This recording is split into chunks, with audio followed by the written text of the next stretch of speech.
मैं प्रदीप कुमार स्वाई चिलिका निर्वाचन मंडली 2019 और 2024 निर्वाचन में विधानसभा प्रार्थी।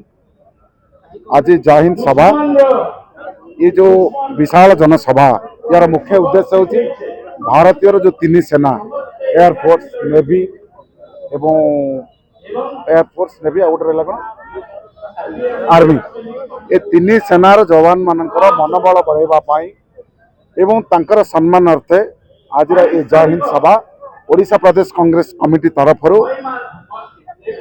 आमर भक्तदास नेतृत्व में आयोजन होती। आमे आज भारत वर्षर समस्त जनसाधारण गर्व करने कथा आमर सैन्य माने जो भली भाव लड़िकी पाकिस्तान को खंड विखंड करी पाकिस्तान को माटी में मिसाइबा जो योजना तैयारी तार आज परिसमाप्ति घटिला।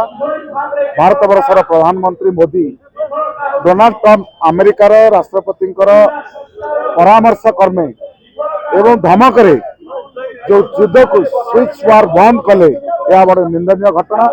तो ए भारतीय जवान मानकर मनोबल भांगी जाइए। भारतर प्रिय नेता आमर नेता राहुल गांधी जो भली भाव भारत एकता अखंडता एवं ये जो आतंकवादी हमला आम जनसाधारण को होता वार जो माने मजबूत सहयोग करते आज आम मनोबल बढ़ाई जवान मानकर मनोबल बढ़ाई आज जय हिंद कार्यक्रम।